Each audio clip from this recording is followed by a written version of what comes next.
So I've attempted to do this a couple of times, but it seems I'm always in the most awkward situations or places when I've been trying to do it. But I wanted to talk about. I do apologize if you hear any boom. That's gonna be like text messaging and all that. So I do apologize. But I wanted to talk about the fact that when you look at I guess, and I've talked about this before with YouTube and outlets like them. But it's almost like when it comes to certain, I guess you could say, videos or whatever, it seems like the YT and Rumble and, Vimeo and Daily Motion, all of them, they all seem to have their own little quirks here and there. And what I mean by quirks, or quirks, whatever you want to call them, is basically it's like, it's like when you upload something, it's completely up to them whether or not you can monetize it or not if you have monetization. I know when I first started that, a lot of videos I had up there, which were fan vids and PMVs and all that, AMVs, whatever, what have you, I knew some of them would probably, become ineligible. Like I'd be able to monetize, but I wouldn't be able to monetize off those videos. Now, luckily, some I could because some of the songs were kind of even though people had heard of them, to an extent, they were the kind of songs that basically were quick to public domain. Like the song Is There Anyone from the 93 Good Times NBC collaboration David Copperfield, which was an animated film, highly underrated, made for television that is. Basically, Is There Anyone, I can make money off that. Not a big deal. And there are other ones as well, like, for example, Tailspin, which is one of my Tailspin fan vids, AMVs, if you will, for Baloo and Rebecca, is it's one that's done basically not only using clips and everything from the series, focusing on them, but also done with the song "I'll Always Be," I'll Always Be with You, which is from All Dogs Go to Heaven. And much to my surprise, not only the vid, the clips I'm using being monetized for me, but so is the song. And I think it's kind of like a situation to where the song is, like I say, like kind of quick to public domain kind of situation.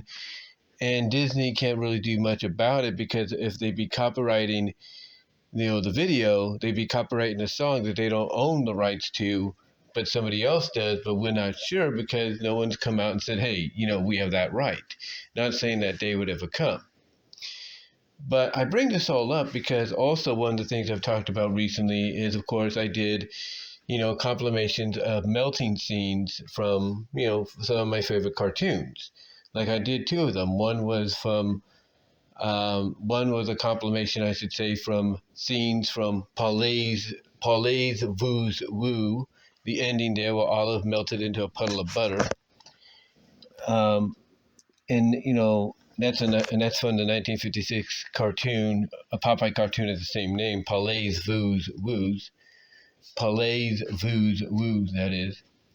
And then I took a look at the ones with, some of my favorites from like the original Tiny Toons with Babs melting and Europe in 30 Minutes and in Wonderful Tiny Toon Christmas.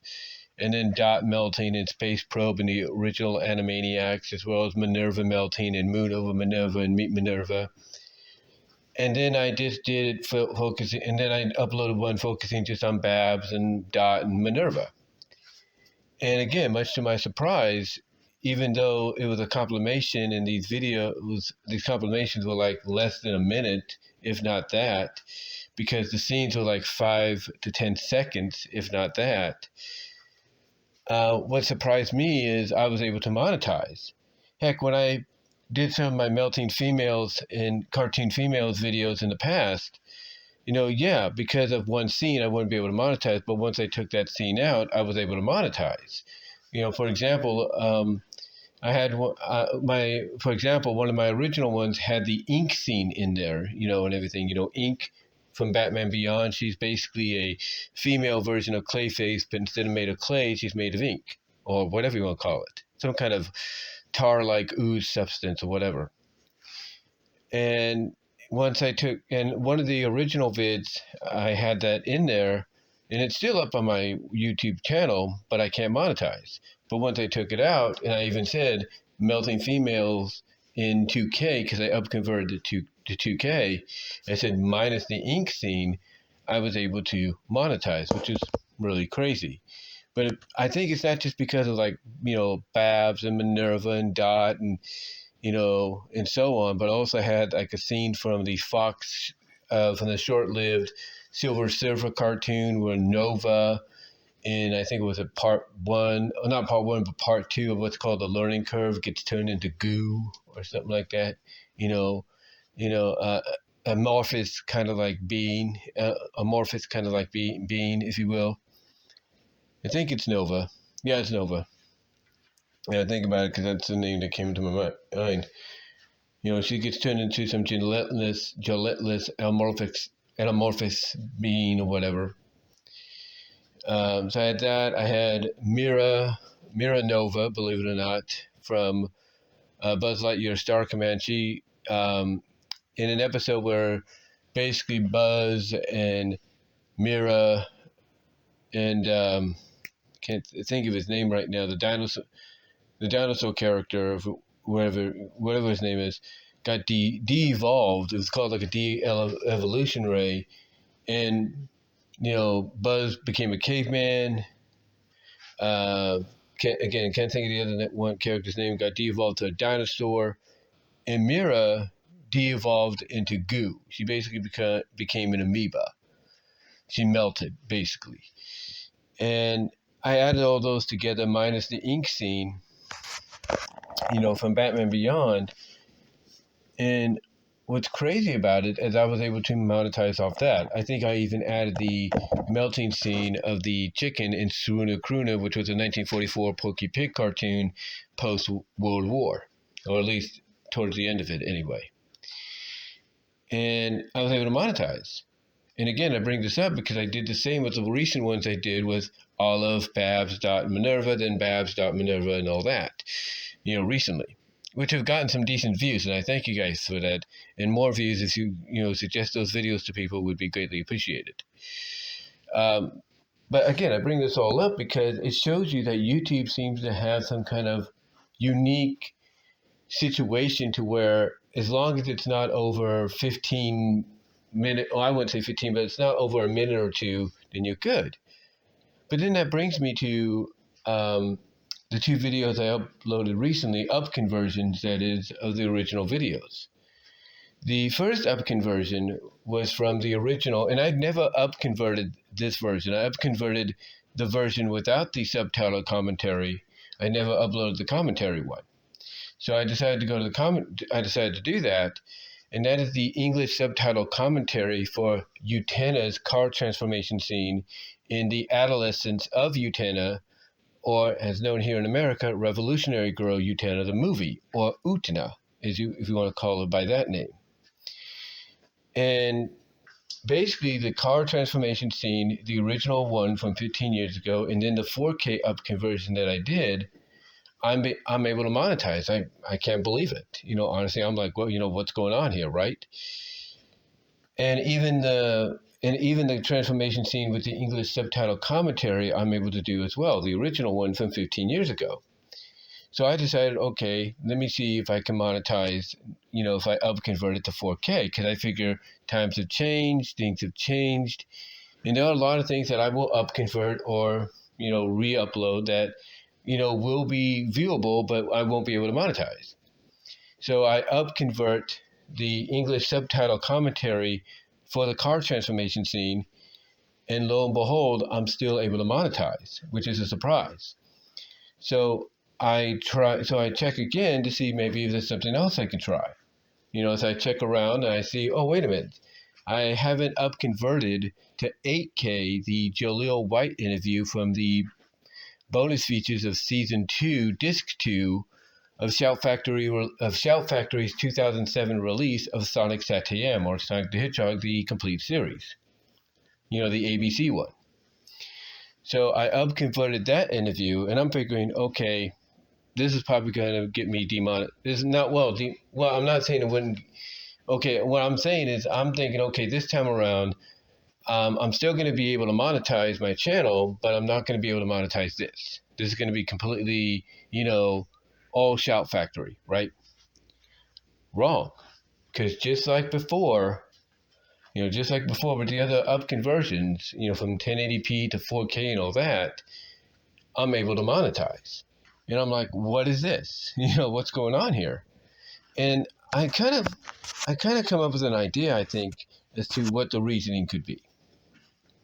The reasoning being, in my opinion, is that with the Jaleel White interview from the bonus section of season 2, disc 2 of the Sonic Satayam complete series released by Shout Factory in 2007, my thought is because of the fact that it's been so long, and now the rights are owned by, or the distributing rights are, in the hands of different people like N Circle and Discotech and so on, mostly Wild Brain, if you will, that the decision came around, basically that the Shout Factory interview that they did with Jalil is now just public domain. Yeah, it's just public domain. So anybody can pretty much use it and not get in trouble because, Shout Factory doesn't have the rights anymore. And, they don't have the rights anymore. And it's just basically an interview that's out there that you can use. And you can do whatever you want with it. That's just my opinion. Not saying that's true. Because if it was something that you couldn't use, Wildbrain would take, would take that over. Sega would take that over. But it's not the case. It's not a big deal, apparently. And then Utena, the Utena car transformation, there are a couple of people, there is a place that owns it now, and they do have a YT channel where they upload episodes of the anime series, as well as they own the rights to the movie, the distributing rights.